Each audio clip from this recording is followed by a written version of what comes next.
partie bi revue des titres Xel Mat lañ ci àndal maa ngi lay nuyuwaat. bu baax Aïssatou Diop di la nuyu di la ziyaare bu baax ci àjjuma bi di ndokkeel bu baax Serigne Niang mi fi jógee léegi vraiment ci li nga xamante ni rek mooy analyse yu am solo yi waxtaan wu leer na nag Sénégal yi kontaan nañ trop ci moom dafa bokk ci réew di mel ni xibaar mooy nit ku lëndëmal nit ku xamante ni dëgg yàlla suy dox foo mu xam luy réewam di doxalee donc ñu mel ni Serigne Niang suñu borom gën leen may gudd fan ak wér-gu-yaram may leen xam-xam bu yaak ci barke Yonent bi sallallahu alayhi wasallam di nuyu sama doomu ndey sama xarit muy Maïba Pène nuyu naa la maa ngi lay siyaare. maa ngi lay fay El Mat Niang le rédacteur en chef bu 2A TV la chaîne du peuple. waaw di nuyu Aïcha bu Serigne Babacar Sy. Serigne Niang di ko féliciter le chroniqueur plus leen ziar baax grand Abdou Fall. bi tey l'incontournable Mansour borom extrait yi. ak Aliou Vision. di jëgoo sa rak sa xarit. maa ngi nuyu ñëpp di leen ziar. si sa verre yi nga sol nag dafa. mais Ahmed yegsi na. ba yegg si. takkusaan takkusaan mais nam naa ko nag. takkusaan tey mu toj. takkusaan ni ñu yàkkamte ni. Ahmed dañu yor ci ay points.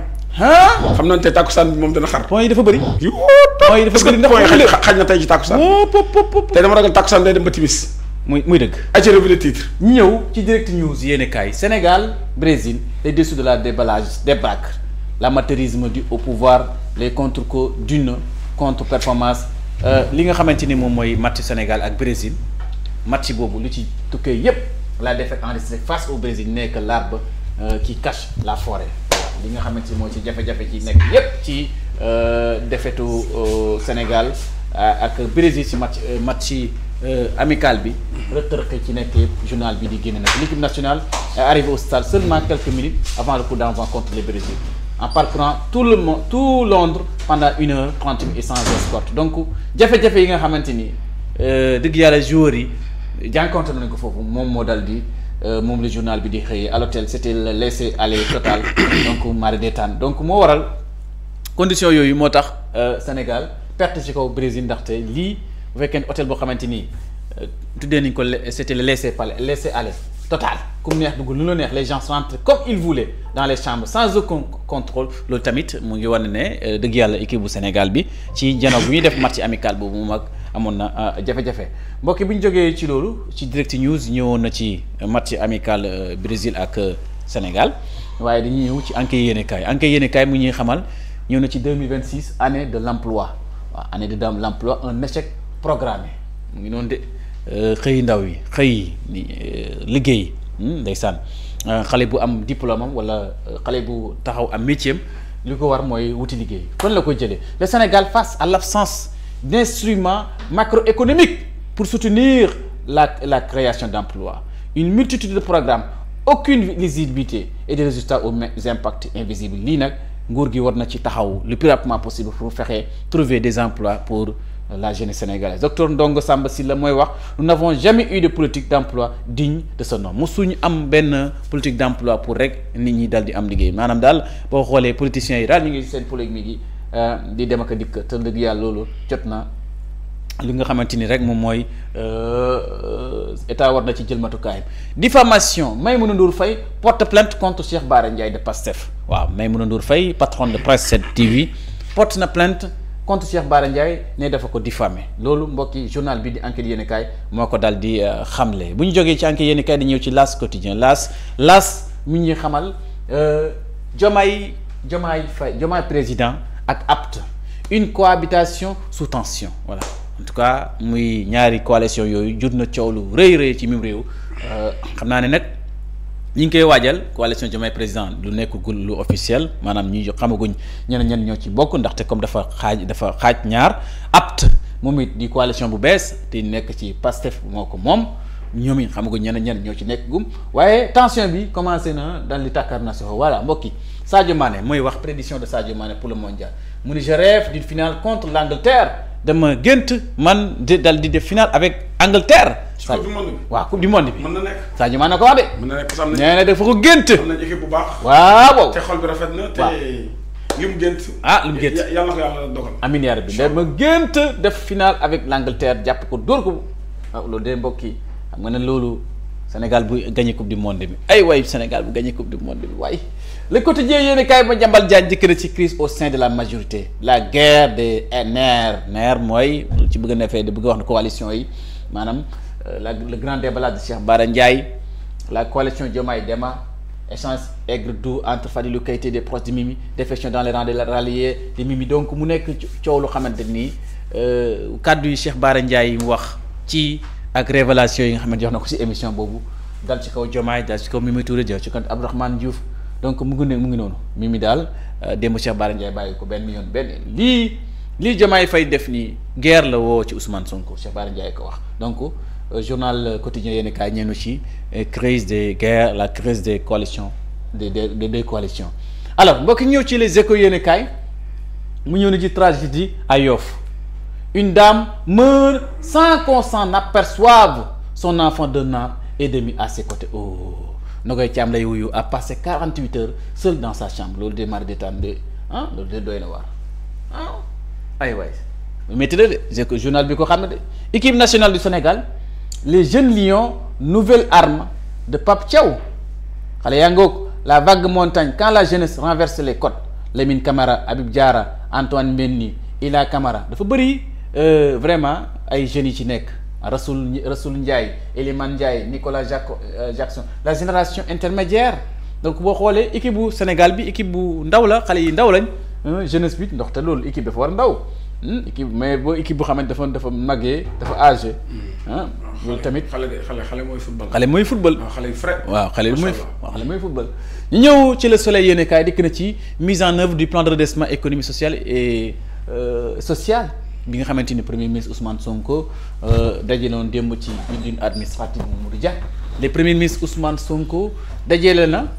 comité bi nga xamante ni mooy wëyal di topp di saytu plan de redressement économique social bi mooy résultats yi retombées yi pour. Il ressort de cette rencontre que 3 mois après son lancement ginnaaw bi ñu ko lancé ci ñetti weer les premiers indicateurs de son plan sont jugés satisfaisants voilà ginnaaw bu ñu lancé plan de redressement économique boobu saytu nañ xool ci résultats yi tombé yi mais lu am solo la sur la période 2025 ba 2028 il est attendu 6400 milliards période 2025 ba 2028 ñi ngi xaar ci plan bi. ci pexu plan bi 6400 milliards ñu ngi cee xaar francs CFA donc 762 pour fin 2025 et 2026 donc loolu mu ngi noonu mbokk yi ngeen gisee ko noonu ki nga xamante ne moom mooy Aminata Sarr directrice générale de la télédivision du Sénégal di TDS SA mu ngi ne dañuy faire du Sénégal un hub régional de la télédivision mooy vraiment direction bi ñu ko dénk moom madame Aminata Sarr moo wax loolu noonu lu mu bëgg daal mooy yëkkati mbooleem li nga xamante ni moom mooy télédivision ci région bi donc mu nekk projet boo xamante ni dal dina ko taxaw mbokk bi jógee ci soleil yéen kaay dañu dikk ci l'évidence yéen kaay muy ñëw ci convention de partenariat MEN ak MFA civisme citoyenneté défense au service de l'école voilà bëgg ñaari ministères yi dal di ministère de l'éducation nationale ak ministre des forces armées ñooy am benn convention de partenariat entre civisme citoyenneté jëflante ndax boo seetee école ak armée dañ xaw a jege lool journée de mondial de la pêche Fatou Diouf bii di ministre face à la grogne des pêcheurs aux artisans voilà ministre Bangoog jaar na nag jàkkaarloo nag ak ñi nga xamante ñooy nappkat yi ci géej gi wax ci licence yeeg wax ci subvention yeeg wax ci fili yeeg ministre bi daal dina les pêcheurs dénoncent une gestion catastrophique voilà mu wax ak ñoom ministre bi daal am na mbir bu mu taxawee ak ñi nga xamante ñooy nappkatu jën yi jafe-jafe ñu am tension président premier ministre Dundu exhorte à préserver la stabilité du pays voilà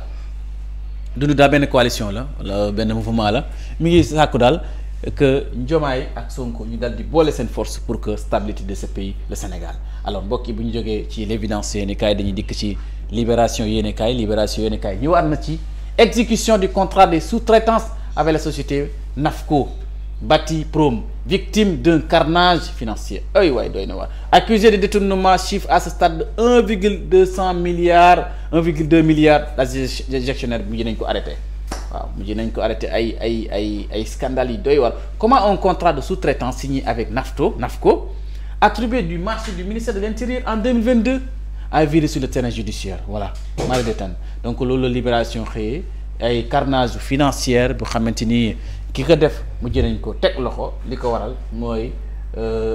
doy na waar après Farba Ngom Khadim Ba moom mujj nañ ko transféré fi nga xamante ni pavillon spécial waaw Farba Ngom dem pavillon spécial waaye Khadim Ba fekki na ko foofu mbokk yi bu ñu jógee ci loolu dañu ñëw ci l'info yéenekaay taxation sur le mobile monnaie les ménages payent la facture une avalanche de taxe le droit de timbre en première ligne lii nga xamante ni nguur gi moo ko teg ci seen kaw Mamadou client une taxe de trop le Sénégal lambda trinque encore mu ngi noonu ñu jógee ci ñëw épidémie de dengue jàngoro jooju ni dégg Ziguinchor paye un premier lourd de tribut loolu it yàlla musal l'info yéenekaay bu ci jógee ñëw ci l'observateur yéenekaay mi ñëw ci Mimi Touré ak Pastef guerre la de waaw seen guerre la guerre politique totale le bouclier présidentiel de Diomaye qui annihile la volonté de Sonko et les pressions tous assumées. Le cours procédural du professeur de droit public Ibra Bari Camara et du spécialiste en administration publique et formateur à l'ENA Abdou Fouta Diakouma sur le rapport de l'IGE et la saisine du procureur de la République. Donc mu ngi noonu mu nekk loo xamante ni diggante Aminata Touré ak Pastef guerre boobu de xaw ma kañ lay dakk Maïba Pène guerre Aminata Touré ak est-ce que loolu guerre la Maïba. guerre la de. Ah bien sûr. Ah lu ko def guerre. su dee li lay arrangé moo déranger ñi lañ liy déranger ñi moo lay arrangé. kooku guerre bu mag la. waaw parce que politique moom kenn xamul lan la waaw. Aminata Touré daal parce que mere nañ ko. ah bien sûr sûr daal lii yëpp Aminata Touré te Aminata Touré dañ ko nommé nag yott nag doy na waar xeex ba pare tamit. waaw te bañ ci tax. waaw xeex ba pare bañ ci tax tamit xaw a doy waar de. waaw duel au sommet de l'État des pro Sonko ñuy défendre Sonko ubbi nañ seen attaqué nañ dal nañ ci kaw Diomaye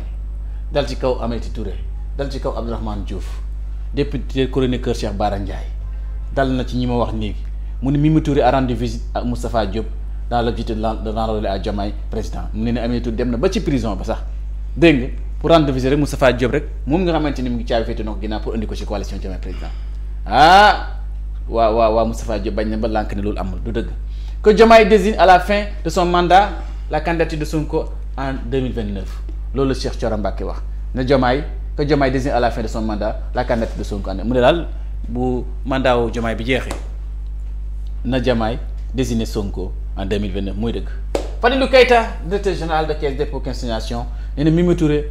ayant conduit les affaires Habré Karim doit pouvoir faire face à la justice Fadilou Keita joxoñ na Mimi Touré mu ne limogeage de Diouf comme exigé par Sonko ne doit souffrir d'aucune opposition selon Ngagne Demba Touré alors mu ngi noonu ba tax nit ñi ñëpp Ngagne Demba Touré Fadilou Keita Cheikh Bara Ndiaye Cheikh Thioro Mbacké ñoom ñëpp dal nañ ci kaw Mimi Abdourahmane Diouf Maïmouna Ndour Faye annoncé une plainte contre le député Cheikh Bara Ndiaye ne dafa ko wax lu xamante li muy wax dara du nekk ci dëgg. alors mbokk yi ñu jógee ci loolu dañu ci ñëw ci Rewmi Quotidien yéenekaay mooy nga xamal adhésion massive à Diomaye président ce que Diomaye ne sait pas la transhumance inefficace pour tout pouvoir man de xaw ma mosuma xam ne transhumance lu fekk est-ce que Diomaye bëgg na ko nga gis pour une jeunesse citoyenne et disciplinée les ministres de l'éducation met à contribution les forces de défense et de sécurité mu nekk loo xamante ni tamit lu ama solo la mbokk ñëw ci source ay yéenekaay le ballet des marabouts s'intensifie au pavillon spécial pour rendre visite à Farba Ngom waaw ñi nga xamante ni daal mooy sëriñ daara yi dem nañ seet si ki nga xamante ne mooy Farba Ngom ci pavillon spécial. Est-ce que à cause des prévisions sombres des médecins qu'est-ce qui se passe donc mu ngi noonu ci journal bi compte rendu bi la mouvance présidentielle sans dessus-dessous Cheikh Bara tutoie Diomaye waaw Cheikh Bara Ndiaye de lim tutoie na Diomaye Faye Fadilou Keita provoqué na Mimi Touré ki la mort sans pitié mu ngi noonu coow laa ngoog ci biir journal bi di source a yéenekaay mbokk yi bu ñu jógee ñëw ci le Sud Quotidien yéenekaay mu ngi xamal ñëw ci Casamance salaire impayé yi fa nekk am na ñu xamante liggéey nañ waaye kenn fayu leen coupure ndox coupure électricité ak internet bi déminage au péril loolu ci Casamance la xewee mara deetaan donc tamit loolu lu ñu war a jël suñu matukaay. Coupe du monde 2026 une victoire 1-0 contre l'Angleterre en finale pronostic Sadio Mané wax loolu de mu ne Coupe du monde 2026 bi moom ak Sénégal moom ak Angleterre moom Sénégal dana jàpp Angleterre dur ko 1-0 donc muy Sénégal daal day jël coupe du monde 2026 loolu Sadio Mané bëgg de loolu daal la Sadio Mané dal di bëgg mbokk yi ñëw ci tur bi yéen kay bi Bougane Dany mu ngi wax mais président Diomaye n'a pas les prérogatives pour nous choisir une coordinatrice la Pastef va se radicaliser Ngagne Demba Touré moo ko wax mooy directeur général SOMISEN moo ne daal Diomaye président Diomaye Faye amul le pouvoir amul les prérogatives pour tabbal ni Aminata Touré mu jiital ni suñu coalition bi loolu Pastef da koy bañ duñ ko sax masla le parti ne veut pas accepter une Mimi Touré que Mimi Touré dirige la structuration de la coalition duñ ko nangu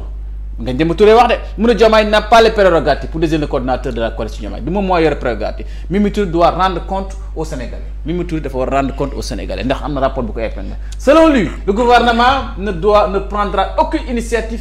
significative dans cette commune tant que Pastef n'y accéderait pas officiellement voilà mu ngi noonu Ngagne Demba Touré wax na lii li mu wax ni démb ci mu ko wax ci émission Walfadjri donc Cheikh Bara Ndiaye nañ ko visionné par une plainte mu ngi noonu donc xeex bi diggante Cheikh Bara Ndiaye diggante Ngagne Demba Touré gi Cheikh Thioro Mbacké Fadilou Keita janoog nañ Mimi Touré